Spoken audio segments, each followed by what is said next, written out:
ಬಾಬಾ ಸಾಹೇಬ್ ಭೀಮರಾವ್ ಅಂಬೇಡ್ಕರ್ ಅವರ ಬಗ್ಗೆ ದೇಶದ ತಡಿಪಾರ್ ಗೃಹ ಮಂತ್ರಿಗಳು ಪಾರ್ಲಿಮೆಂಟಲ್ಲಿ ಮಾಡಿ ಕೊಟ್ಟಿರ್ತಕ್ಕಂಥ ಹೇಳಿಕೆ ನೋಡಿದಾಗ ಇದು ಬಾಯ್ತಪ್ಪ ಕೊಟ್ಟಿರ್ತಕ್ಕಂಥ ಹೇಳಿಕೆ ಅಲ್ಲ.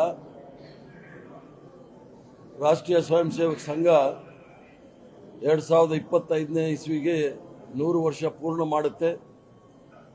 ಅವರ ಏನು ಗುಪ್ತ ಕಾರ್ಯಸೂಚಿ ಇತ್ತು ಅದನ್ನು ಅನುಷ್ಠಾನಕ್ಕೆ ತರಲಿಕ್ಕೆ ಇವೆಲ್ಲ ಕೆಲವು ಕೆಲಸಗಳನ್ನು ಇವರು ಮಾಡ್ತಕ್ಕಂಥದ್ದು.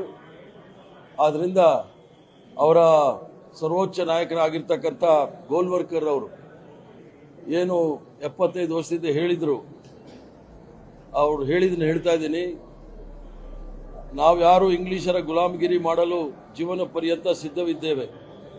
ಆದರೆ ದಲಿತ, ಹಿಂದುಳಿದ ಮುಸ್ಲಿಮರಿಗೆ ಸರಿ ಸಮಾನವಾದ ಅಧಿಕಾರ ಕೊಡುವುದಾದರೆ ನನಗೆ ಅಂಥ ಸ್ವಾತಂತ್ರ್ಯ ಬೇಡ ಅಂತೇಳಿ ಗೋಲ್ವರ್ಕರ್ ಹೇಳಿರೋದನ್ನ ಅವರ ಸಿದ್ಧಾಂತವನ್ನು ಅನುಷ್ಠಾನಕ್ಕೆ ತರಲು ಒಂದು ಹೆಜ್ಜೆಯನ್ನು ಅಮಿತ್ ಶಾ ಅವರು ಇಟ್ಟಿದ್ದಾರೆ.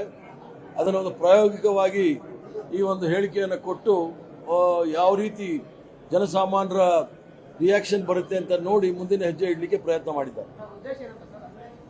ಉದ್ದೇಶ ಏನಂದ್ರೆ ಇವರಿಗೆ ಸಂವಿಧಾನದ ಬಗ್ಗೆ ಗೌರವ ಇಲ್ಲ. ಸಂವಿಧಾನದಲ್ಲಿ ಏನು ಸಮಾನತೆ ಇದೆ ಆ ಸಮಾನತೆ ಬಗ್ಗೆ ಒಂದು ಕಿಂಚಿತ್ತು ಗೌರವ ಇಲ್ಲದೆ ಇರತಕ್ಕಂಥ ಭಾರತೀಯ ಜನತಾ ಪಾರ್ಟಿ, RSS, ಹಿಂದೂ ಮಹಾಸಭಾ ಸ್ವತಂತ್ರ ಹೋರಾಟದಲ್ಲಿ ಸಂಪೂರ್ಣವಾಗಿ ಅಂಬೇಡ್ಕರ್ ಅವರನ್ನ, ಸಂವಿಧಾನವನ್ನ, ತ್ರಿವರ್ಣ ಧ್ವಜವನ್ನ ವಿರೋಧ ಮಾಡಿರ್ತಕ್ಕಂಥದ್ದು ನಾವೆಲ್ಲರೂ ಸಹ ನೋಡಿರ್ತಕ್ಕಂಥ ವಿಚಾರ. ಅಂಬೇಡ್ಕರ್ ಅವಮಾನ ಮಾಡಿದ್ರು, ಭಾರತ ರತ್ನ ಕೊಡಲಿಲ್ಲ, ಅವ್ರು ಉಳಿಲಿಕ್ಕೆ ಜಾಗ ಕೊಡಲಿಲ್ಲ, ಅವ್ರನ್ನ ಸೋಲಿಸಿದ್ರು. ಕಾಂಗ್ರೆಸ್ನವರು ನಿರಂತರವಾಗಿ ಅನ್ಯಾಯ ಮಾಡಿದ್ರು. ಈಗ ಅವ್ರನ್ನ ಓಲೈಕೆ ಮಾಡ್ತಾರೆ. ಸ್ವತಂತ್ರ ಹೋರಾಟದಲ್ಲಿ ಇವ್ರಿಗೆ ಓಲೈಕೆ ಮಾಡ್ತಕ್ಕಂಥದ್ದು, ತುಷ್ಟೀಕರಣ ಮಾಡ್ತಕ್ಕಂಥದ್ದು ಅದೊಂದು ಫ್ಯಾಷನ್ ಆಗಿಬಿಟ್ಟಿದೆ.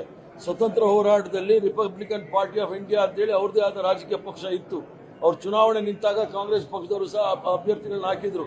ಚುನಾವಣೆ ಸೋತ ನಂತರ, ಪ್ರಾವಿನ್ಷಿಯಲ್ ಅಸೆಂಬ್ಲಿ ಅಂತ ನೋಡಿ ಸೋತ ನಂತರ ಅವ್ರನ್ನ ಒಂದು ಉಪಚುನಾವಣೆಯಲ್ಲಿ ಚುನಾವಣೆ ಗೆಲ್ಲಿಸಿ ಕಾನ್ಸ್ಟಿಟ್ಯೂಂಟ್ ಅಸೆಂಬ್ಲಿನಲ್ಲಿ ಮಾಡಿ ಮಹಾತ್ಮ ಗಾಂಧಿಯವರು ಅವ್ರನ್ನ ಸಂವಿಧಾನದ ಏನು ಕರಡು ತಯಾರು ಮಾಡಬೇಕಾಗಿತ್ತು ಅದಕ್ಕೆ ಅಧ್ಯಕ್ಷರಾಗಿ ಮಾಡಿರ್ತಕ್ಕಂಥದ್ದೇ ಕಾಂಗ್ರೆಸ್ ಪಕ್ಷ ಮತ್ತು ಮಹಾತ್ಮ ಗಾಂಧಿಯವರು.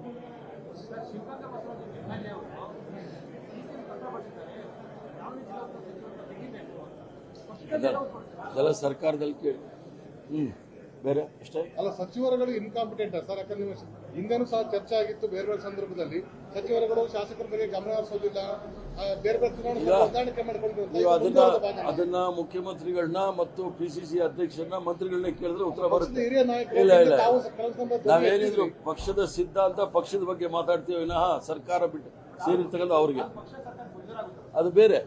ಅದನ್ನ ನಾವು ಹೆಂಗೋ ಜೀರ್ಣ ಮಾಡ್ಕೊಳ್ತೀವಿ. ಏನಂದ್ರಿ? ಅಲ್ಲ, ಬಿಜೆಪಿನಲ್ಲಿ ಶಿಸ್ತು ಅನ್ನೋದೇ ಇಲ್ವಲ್ಲ, ಎಲ್ಲ ಗಾಳಿ ತೂರ್ಬಿಡ್ತಲ್ಲ. ಪಾರ್ಟಿ ಆಫ್ ಡಿಫರೆನ್ಸ್ ಅಂದವರು ಪಾರ್ಟಿ ಬಿಹೇವಿಂಗ್ ಡಿಫರೆಂಟ್ಲಿ ಅಂತ ಆಗ್ತದೆ. ಪ್ರಜಾಪ್ರಭುತ್ವದಲ್ಲಿ ಸಮಾಧಾನ ಅಸಮಾಧಾನ ಎರಡೂ ಇರಬೇಕು. ಭಿನ್ನಮತ ಇರಬೇಕೆ ವಿನಃ ಮನಭೇದ ಇರಬಾರ್ದು ಅಷ್ಟೇ.